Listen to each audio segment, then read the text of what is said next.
Welcome to the Rainmaker Podcast, where we elevate marketing leaders inside and out. I'm your host, Veronica Romney, master marketer, executive leader, and mentor to ambitious marketing leaders wanting to advance their careers. Each episode is filled with genuine, unscripted conversations with some of the world's top marketing experts, accomplished leaders, and industry trailblazers representing brands, both large and small.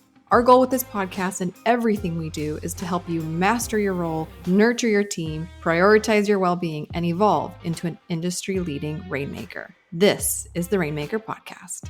In this episode, I'm absolutely thrilled to introduce you to a marketing trailblazer who has been making it rain for the vacation rental industry for over 15 years. P.S. My guest and I are reuniting after a decade of having first met. We met as baby marketers when I was her account manager at an agency her company had initially hired. Fast forward to today, Casago's CMO, Alex Husner, has been devising strategies to create magical moments for every guest. And like me, she is a massive proponent of marketers investing in their own personal brands, now co-hosting her own podcast called The Real Women of Vacation Rentals. In this episode, we get into it. We talk about how she was able to stay at a company for 13 years, the hardships of leaving after so long, finding her own voice and personal brand, transitioning from a small company to a giant global company, and so much more. Let's get ready to make it rain with Alex Husner. Hey, Alex, welcome to the show. Thank you so much for having me. This is an honor to be here on the other side of the mic. Okay, you know what? So great. So before we officially push record, just so the listeners know, so Alex and I, we go back like way back. So Way Alex, back. we were just talking about right before we pushed on, like, how long has it been? It's official. It's been over a decade. Wow. And you knew me as baby marketer. So I was your account manager at a digital marketing agency that your former employer, Condo World, had contracted, and we were running your Google ads, if I'm not mistaken, with the services. But I was your account manager. What's your memory of that time? Gosh, I mean, so many things, but I think I was also a baby marketer then too. Mm-hmm. So we were both growing up in marketing at that time, Mm-hmm. but it was a really interesting time in business, just in general. And certainly for both of us as we were building our careers. But, Google ads at that point, my gosh, how different were they then than they are now? Mm-hmm. Mm-hmm. But you did a great job. Honestly, it makes a big difference when you have a good account manager or a good lead or a salesperson, because they impact you, and well, they can make your life awesome or not, like, right. Yeah. And also I loved the experience. I was just talking to somebody, a prospective rainmaker, the other day, because she's 27. She finds herself in these kind of in between stage of her marketing career. Like, I am hungry for more. I'm anxious to get more tools in the tool belt. I don't know what my next step should be. I'm like, have you ever considered agency life? And she's like, what? I would never thought you would say that. That would be your advice. I'm like, well, for me, working at an agency, I got to become like a little mini expert, a little business expert across my portfolio of clients, like you. Like, so I got a taste of all these different verticals and different, doing marketing for the rental space versus doing marketing for a doctor in LA, like radically different spaces. But I got to become a little expert in everybody's space, which was a lot of fun for me in a really young season of my personal career. And she's like, I never even considered that. But like, I mean, you're actually, let's just dive right in, shall we? You're the opposite of that advice, because you've stayed very, very consistent and very true to one vertical your entire career. How? Yeah, it's a great question. And honestly, it's kind of, I would say my path to this point was kind of the opposite of what you just described. When I first got started after college, I worked at two small advertising agencies, and that was my origin story. My dad owned an advertising agency, was the largest one north of Boston for 25 years in New Hampshire. And I grew up going to his, pitch meetings and like going through all the agency life entails and dinners and everything else. And I thought for sure that's what I wanted to do when I graduated. And come to find out, my dad ended up selling the agency, and that was no longer an option to go work there. So I thought, I'll still try and stay in that business and test the waters and see if I like it. But one thing they didn't tell you in college, or they didn't, at least when I was in college and where I went, was if you get a degree in advertising, what does that actually mean? Like, what do you actually do? And so I thought, okay, am I a copywriter? Am I an account executive? I have no idea. So account executive was always the easiest, or like more foot in the door position you could get. And I tried that, but I like to focus on one thing versus a bunch of different things. So for me, when I first got the job at Condo World and got to focus on one client that had a lot going on within its ecosystem, that is more what I prefer to do. But, to each, everybody has different, levels of interest, and thank goodness they do, because we need agencies and we need people that run the businesses that use the agencies. So, well, and listen, agency life is a beast. I didn't stay as long. You get in, you get a taste of the rainbow, and you're like, I like this flavor, and I'm out. Yeah. And I think, what I had done at Condo World and what I am doing now in my role at Casago, it kind of has combined the best of both worlds, that I love working with people. I love making connections with the business people that I work with that somehow center around the job that I have and the company that I have. And what we had done at Condo World, this was a business that had been in business since the year I was born, 1985. And the owner used to always say, that this company was started. I knew you'd come around here someday, and we were going to just blow this thing up. And we did. But how we really expanded was we started to leverage other companies' rental properties and use the Condo World brand to book reservations for them. So taking, the strengths of a established brand and then kind of branching out and bringing people under this. And I made just wonderful connections with other companies and leaders in those companies that it still kept me at one place, but now I was able to work with a lot more people rowing in the same direction, I guess. And when the opportunity came last year for me to move to Casago, it's very similar. That Casago is a property management business that has developed a franchise model that lets other vacation rental managers and companies benefit from the economies of scale of a much larger organization as their buying power and negotiations and just being able to reach a wider net. So it's kind of the same thing, that now I get to work in one company that I love, and then I get to meet all these other people that end up being part of it as well. Yeah. That's been a lot of fun. Yeah. That's the beautiful thing about being a marketer. What I have found, generally speaking, regardless of your origin story, your marketing career path, or where, like, most marketers we all have to be challenged. We get bored, we get itchy. We, like, if we're not adding, if we're not investing in our own human capital or adding tools to our tool belt, that's when we start looking to see if the grass is greener somewhere else. So it blows my mind, though, when I do find marketers, because usually that means they hop around. So we're hopping, we're going, but when I look at your career, I'm like, damn, she's been so loyal to this vertical. And so can you do me a favor, for any marketer who's listening to this podcast, who has never tasted what the vacation rental industry is like, how would you describe to a fellow marketer what it is to be a marketer for this vertical? Like the pros, the cons, like give me the like Cliff Notes version. Yeah, it's I would say it's crazy, and it's always changing, and it kind of mirrors the rise of Airbnb over the last several years. That when I first met you, Airbnb maybe was out, but nobody knew of it. Vrbo was out, but was not really a huge threat to the industry or really a huge benefit to the industry at that point. But to that point, most companies, how they advertised to get guests to these vacation rental properties was just traditional advertising, that they used to do newspaper ads and TV ads and magazines and brochures and things like that. And they never, that's just the way that you brought people to the destination, to the company. Vacation rentals and short-term rentals is not a new industry, but the new part of it has been that Airbnb has just opened up a lens of now you can rent people's properties. And this has been going on for years, but just not to the level that it is now.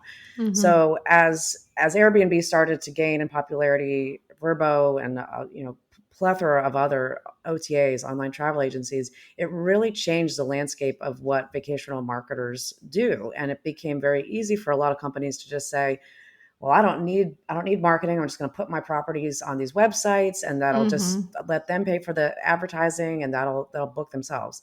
That's all well and good until COVID comes, and Airbnb now, they own the reservation, they own the guests, they have the money, nothing's been dispersed, and you really end up you're beholden to these giants that they're not looking out for your best interest, they're looking out for their best interest.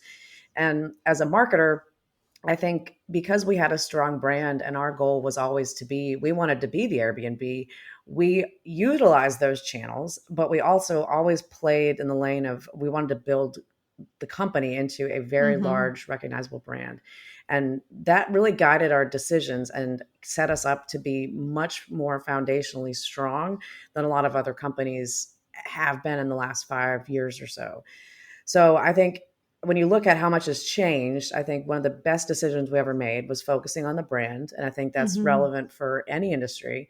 But in our industry, it's now about, okay, for companies that haven't focused on the brand, vacation rentals, short-term rentals is like Airbnb has become the Kleenex of our industry. How do you get that back? How do we get back that feeling that a guest knows that they stayed with a Casago or a Condo World? And it's not just an Airbnb, that they stayed with you and it was an experience. And that's really the challenge that we face now as marketers in this space, is just really driving home a truly good guest experience, homeowner experience, safety in the communities, working on advocacy. I mean, we're fighting so many different fronts now that we never had to, that it's just, I guess that's probably why I've stayed in it so long, because it's never the same. I mean, it's not just marketing one thing and then it's always that way, but it's every year has been something new and challenging, but also very rewarding. You know, it's not like selling insurance. Like, we're selling something that is fun. People love vacation, and I certainly do. And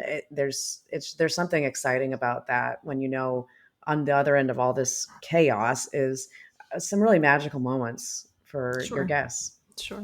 Yeah, it's like being a marketer for Disney World. Like, it's absolute batshit crazy, but it's Disney magic. Yeah, that you're distributing. Yep. Yep. That's right. So give me if I had to shadow you for a week, what's a typical week look like for the chief marketing officer of a huge brand in this particular vertical? And just run me down. What does our Monday through Friday kind of look like? So it just kind of depends. And I will say this has been an interesting career change for me, in that my title at Condo World was CMO. And when I came on in this role, the purpose of my role is going to be at some point a true CMO role, like what I was. But for these first couple of years is going to be more business development oriented. So we can build up more of the East Coast, and then that makes sense to really have more of the focus on the advertising side. So right now, I would say I'm probably 90% business development and 10% marketing. I'm only overseeing a couple projects that are ones that I've exclusively brought into the company, and that's going to change over time. But it is, for me, it's been a great transition, but it's also been very different, going from working in a company that was 25 people to a company that has hundreds of people. Our executive team is small, but between our franchise network, we have, 50 locations across the US, 7,000 doors, and Mexico. So it's a very large organization. And I think just on what a week would look like for me, it depends on if I'm at home or if I'm traveling. And if I'm at home, it's about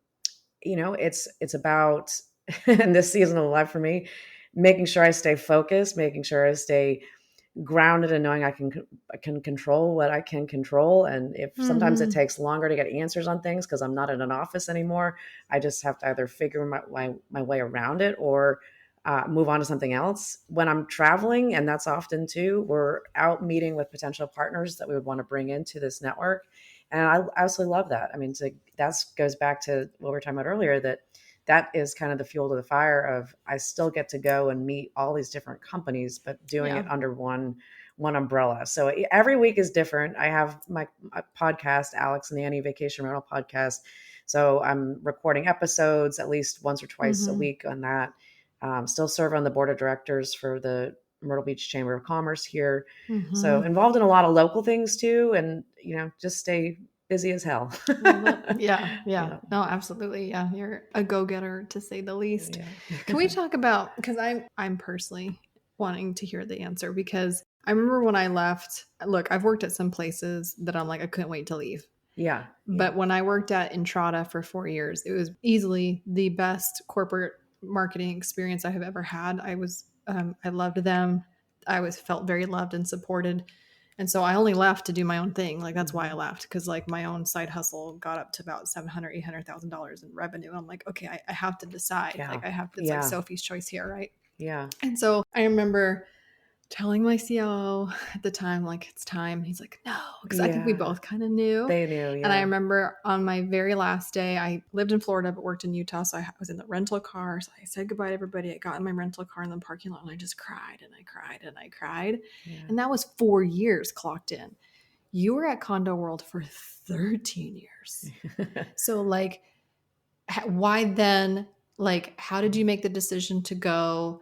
How did you stay so long? I as much as you feel comfortable disclosing, sure. How do you make a decision after clocking in so much time with a place? And like, you grew up there. Right? Yeah. I mean, it is a very hard decision for sure. And the owner of the company, Roy Clyburn, had been, and I'm sure you might have met him on one of our calls at some point, but back then there wasn't Zoom, so you wouldn't have seen him. But he was the owner of the company and my mentor, and just, thought the world of him. He passed away in September of 2021. And at that point, I mean, I had no intention of leaving the company, but it also, to be honest, I mean, there's a lot of strange things that happened when he passed that it really just opened my eyes to. This kind of seems like a sign that this is now a change in the season, and that I need to move on to, the next version of what my life is going to be. And had an amazing career there, but things were probably going to be different. I mean, his ambitions for growth very much matched my ambitions for growth. And, not everybody wants to do the same things in a company, and that's perfectly fine. But I knew at that point I needed to grow more. I mean, I'm only, at this time I was 36. So it's like, I've still have many years ahead of me in my career.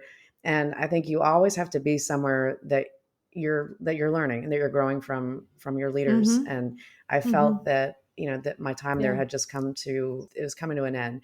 The podcast similarly really started taking off at this point.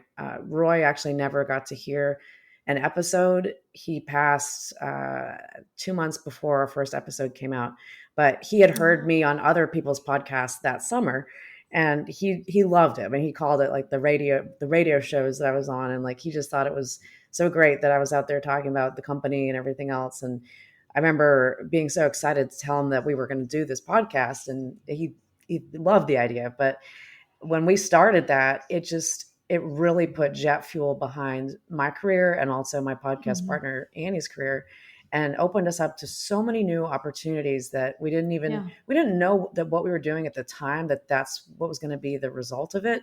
But what happened was, I would say, truly magical. And everything led to the next point in that journey. And it didn't feel like we were doing it on purpose, but when you can't connect the dots when you're in them, right? You can only connect them looking back. Yeah. And that's exactly what had happened. I met Casago's co-founder, Ryan Dame, at a conference that we were both asked to speak on a panel in Vegas. And we were at dinner, and he was telling me about what Casago was doing and the franchise model and all these things. And I thought, God, that's exactly what Roy and I wanted to do with Condo World. And I didn't even know somebody else was doing it. And I remember on that trip getting home and thinking, if I was ever to do something else in this industry, oh wow, that's who I would want to go work for. And because to your point, when you've been in the industry for so long, it was very hard for me to think of like, what company would I want to go work for when I've had this amazing career here. It's going to be really hard to find something that's going to make me that happy. And I just didn't know what that looked like. And when I found this opportunity, it was like, all right, this is super interesting. I want to keep my eye on them.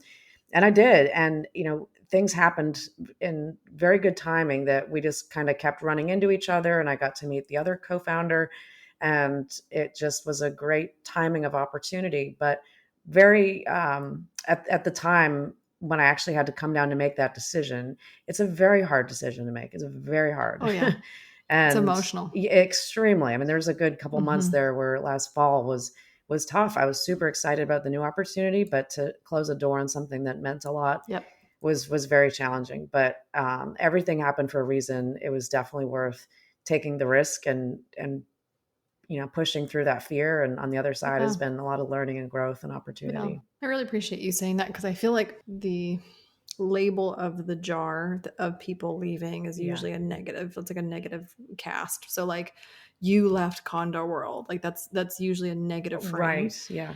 But what they don't hear, because I left too, like I left Entrada not because I was unhappy. It was just like in my personal life, I had 2 little boys. Like it was just, I wanted to do something that centered my kids around my life as opposed to like the other way around. And so like, we leave for different reasons. Sometimes it's because we get better opportunities, better pay, better offers. Sometimes it's because it's a better alignment with our personal lives at the time, or that chapter change, like you said. Yep. But the things that are often not heard about is like when somebody really gives a shit, like when we really care about where we are, what we've contributed, or, all that kind of stuff. Like they don't hear the stories of the 2 of us crying over a decision that we know is right, but still hard to do. Yeah. It's not negative. Like we really cared, and still care. I still talk about Entrada, my time there, in like the greatest terms, so I'm glad that you said that. One thing that has been really interesting to me that I've noticed in this phase of my career, when people ask where I work or what I do, I still I weave what I did for those 13 years into what I do now. Right. And I think part of that is I've only been in this job for 9 months, and, that feels like, oh God, like, she's an infant in this, but it's like, no, I've been in the industry for a very long time, almost 15 years now, but I tell my origin story. And I think that's pretty powerful. Like, and I just literally have recently started realizing that I'm doing this, is that as I tell my origin story, it's impossible to not tell that part of it. I mean, like they come together, and it's okay. It's not a bad thing to spin it that way, because that's just the truth of how it all came together. And well, and I think that goes to like how identity, especially for women, for heaven's sakes, like we're a little bit of everything, but like identity is not just singular. Like it is true that I'm both a mother and a wife and a friend and a this and a that. Like, so same thing. It is still true that you spent years and years and years at Condo World, and now you're here as well. Those realities are both true. They don't have to compete. Yeah. Hey, Rainmakers, true or false? Becoming a top marketing leader is all about climbing that corporate ladder. False. Such crap advice for modern marketers. The true key to unlocking your career potential in today's landscape, learning how to promote yourself versus waiting for someone else's validation. Introducing the new Rainmaker Roadmap, your free comprehensive guide to becoming a marketing powerhouse. Master your role, nurture your team, prioritize your well-being, and evolve into the marketing visionary you were meant to be. Grab your roadmap today by going to rainmakerroadmap.com or grab the link in the show notes. Now back to today's episode. I have to talk about the podcast because I'm fascinated. So again, another thing that sometimes get people anxious, employers get a little anxious when they see that their employees have aspirations beyond the walls of the company. And I'm not talking about like you like painting and like pottery. Right. I'm talking about you have a passion for something that could potentially be the means in which you eventually leave, because a podcast, a successful podcast or a successful side hustle can generate enough revenue that you could provide for your family elsewhere. So, and you started the podcast before you switched jobs, so they knew that you were coming with that asset, or like walk me through how you've communicated the podcast to your employers, because this is something that a lot of marketers aspire to do, but they're scared. I mean, I had one marketer was like, I don't even think I can have an Instagram account because I don't want my employer to get nervous. And I'm like, what?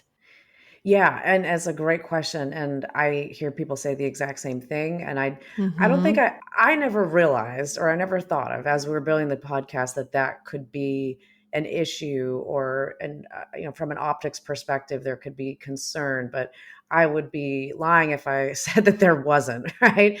But because we grew very, very fast, and we were growing just authentically and just loving what we were doing, and it grew into its own entity there. But where the podcast makes sense is where it's something that, I mean, it's you and it's your personal brand. And I think everybody needs to be able to work for a company that supports you having a personal brand, because 100%. I mean, your personal brand represents the company, but it doesn't have to just represent the company. And I think the way that we've done this with the podcast has worked.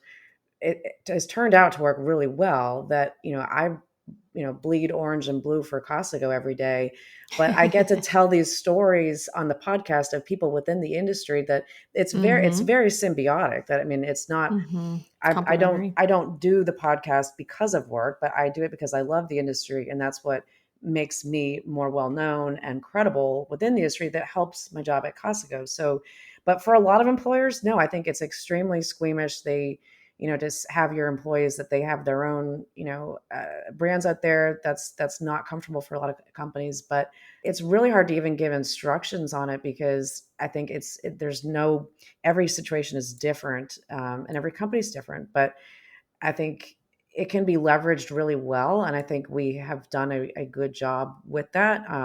And when I first came into the role with Casago, they did make it very clear that we support this. Like, I mean, they love the podcast, and they made it very clear that, we're never going to say you can't have somebody on the show or get involved and get creative or anything like that, as long as don't promote or don't do something that's detrimental to our business, or in the competitive nature there, which of course I wouldn't, but they would rather that we have that creative freedom. And it is owned by Annie and I will say that's one thing that I learned in my last role, that it was a good thing that we set things up the way that we did. And I think if you do a podcast, make sure you own it, not the company that you work for, because that's something that can travel with us into other parts of our careers. So when I am such a huge supporter, advocate for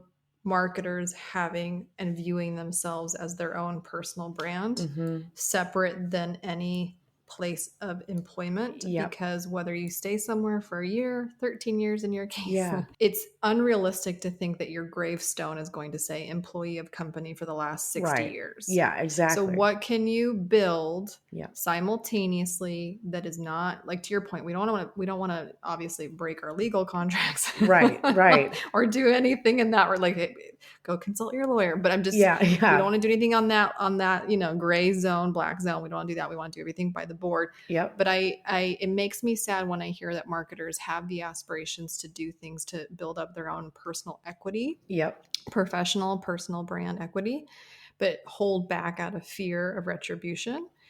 Versus there's so much freedom that just goes with saying, I want to do this. So I remember when I worked at Entrada, I met with my COO, and he asked, well, first of all, he gave me permission, because he asked me the question, is there something outside of the walls of this company that you wish to do one day? I'm like, I want to write a book one day. And then it became this free, liberation of yes, it is true that I have a desire beyond the walls of this organization. I would like to do this, but being here can actually help me with that goal. And he helped me see that. If more places did that with their people who are multi-passionate, I think retention would actually double. If we didn't feel like we had to choose between one life and another life, where you were in full integrity with your personal aspirations and your professional ambition. And we don't see that often enough. And I think that's such a shortcoming, that I think people are letting fear dictate more than just having faith in their people to still be excellent in more than one vertical, right? Or domain. Anyways, I just went off a soapbox. I'm just really passionate about this, and I'm so grateful to see you do this and crush it. And that you get to exercise your creative liberties, because sometimes in work you can't do that. Yeah, no, I agree with you 100%. And I was just trying to find this quote that I saw the other day. It says, you are not successful because of your industry or company or title or boss. You are successful because of you. Own it. That is also proof that you will be successful again. Right. And it's I saw that and I'm like, oh man, I love that. I had to say that. But it's so true, because you're right. You're not going to have your title on your gravestone. It's you, your authentic self, your experiences, the relationships you've built. That is your personal brand. And the one thing I learned, I don't know, probably 6-7 years ago, maybe a little bit longer than that, as we started expanding into other markets, was, I mean, you can't grow if people don't know who you are. And becoming visible was super important to that process. And honestly, it's not rocket science, but some people are like, I can't believe, how do you have this personal brand? I'm I just started showing up on LinkedIn. I just started sharing pictures when I would go to events. And that I was part of, these chamber things. And all of a sudden it's like, people start feeling like I'm seeing you everywhere. I'm seeing the company that you work for everywhere. And that really creates a viral effect. And I think so far in my time at Casago, I would say, our visibility within the industry has definitely risen. We talk about Casago on our podcast every week. I mean, at least not, sometimes not directly, but I'm always telling a story that I naturally relate back to the business. So it's just showing up and being your authentic self. It doesn't have to be a pre-orchestrated, this is my brand, this is what I do and everything else. Yeah. Well, it's fun. I mean, here's again, the flip side. By you investing in your own personal brand, you become this extremely valuable brand ambassador for the organization that you work for too. So it's like, again, it is not a competition. I wish people, I just want to shake people sometimes. Like it's a good thing for all, not a competitive thing for either side. So what a beautiful way to like end our episode. But I have to actually, so one of the favorite things I do, or one of my favorite things that I get to do, is I get to flip the script, because I just asked you a whole bunch of unscripted, unprepped questions, and you were like such a good sport, but you're a podcast host too. So if you could ask me one question on the flip side, what question would you like to ask me? Oh boy, that's a great question. Well, I'm going to ask you two, because the first is one, and I'm assuming you're going to say yes, but we would love to have you come on our show. If you can come on our podcast. Easy. Yes. Okay, good. That was done. Second question. Wow. It's such a good question. I think, as I kind of alluded to, moving into this role from being in a small company to being in a big company was there's been some challenges, but how have you navigated that? I mean, as you've moved between different organizations to then working for yourself, just being able to acclimate yourself in those different situations and everything else that it impacts. But that's definitely not an articulate question there, but just the difference between working in a big organization versus a small organization. How have you handled that over the years? Good question that I wasn't prepared to answer for. So here we go. You asked for it. I know. I did. No, actually, I have this weird thing. I like being put on the spot. It's just a thing. Anyway, let's just go with it. But okay, so I do have like a guiding compass, or like constellation to my decisions, you could say. Obviously, beyond like consulting and collaborating and pondering and praying and all those things. Aside from my people, my husband and my mentors, aside from the peoples and all the places that I go to for a sounding board, if I just looked within, I have like these three kind of guiding constellations to my decisions, especially when it comes to my professional. And if I look back historically at everywhere that I've ever worked, whether it was big or small, tiny for myself or for someone else, because I've kind of bounced around sometimes. I've reinvented myself a couple times. Yeah. It comes back to three. And if all three of these are like green light, then I stay. And if two are green and one is not, then I'll, give it a shot.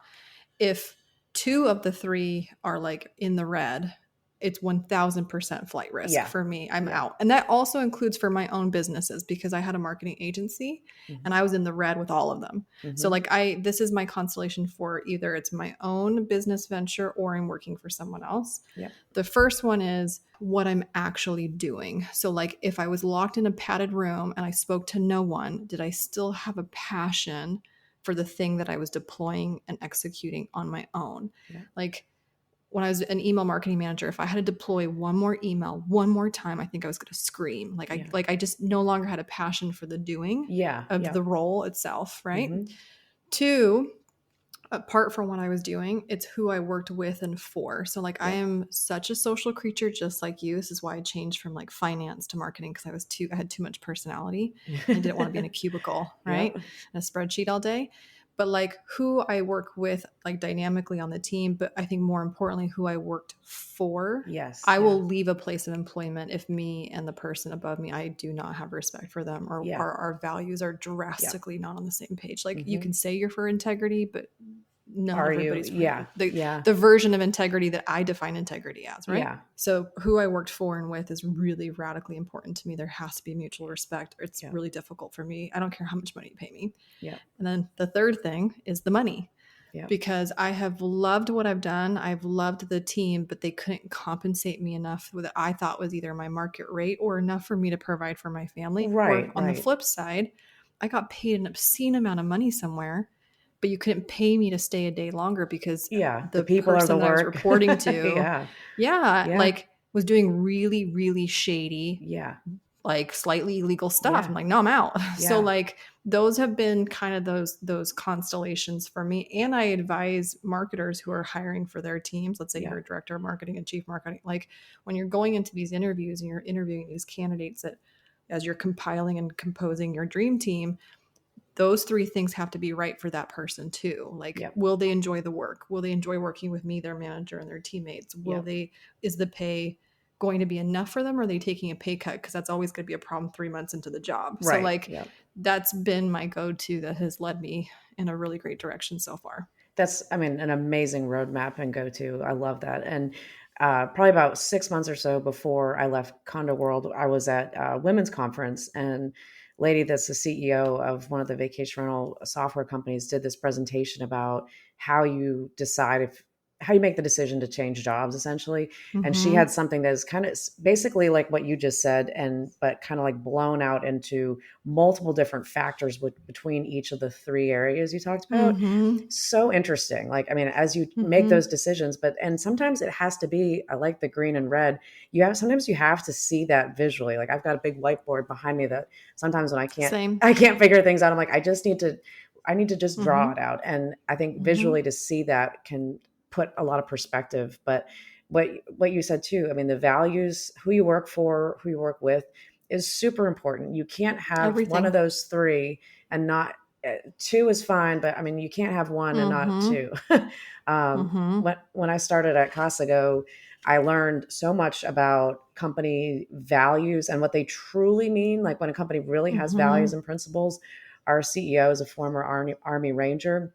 And this is our little credo book, if you're watching on video, that these are our guiding principles and our values that we have a daily standing meeting that we talk about one of them, 5 minutes, something that happened in the day. Somebody, reads one of the letters and relates it. And we're all in alignment. And the reason he did that was he's like, we're a huge company and I can't oversee everybody on a daily basis. But if everybody agrees that those are the things that are most important to us, then I trust people to make the right decisions. And I think as I've learned all this, I'm like, wow, that's truly a leader to have that mentality. And finding a leader that is of that quality, I think is so important in your career. And really, you learn so much from people that are like that. 100%. I think more so even for female professionals, like if you look at the stats on how women even vote, we vote with our hearts, we vote with values, and like the personification of values. The one thing is to say, I believe in integrity, and like have that on a decal on your wall. That's nice. Yeah.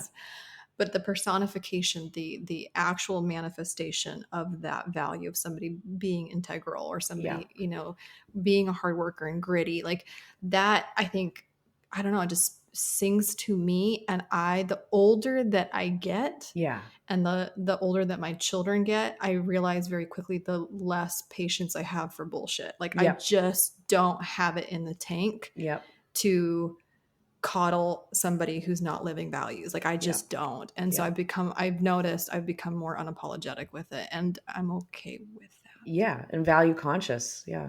I agree with you. Yeah. Anyways, what an amazing way to end this podcast. Okay. So here's what we're going to do. We're going to tell all the good people where to find you and all the things in our show notes, but really quickly, why don't you tell people where they can listen to your podcast and hang out with you? Yeah, sure. So the podcast is alexandanniepodcast.com, where that's the website, but you can find it on any podcast player. We're on all of them. On LinkedIn, that's normally where I spend my social media hours. Alex Husner, Husner, and Casago, Casago.com.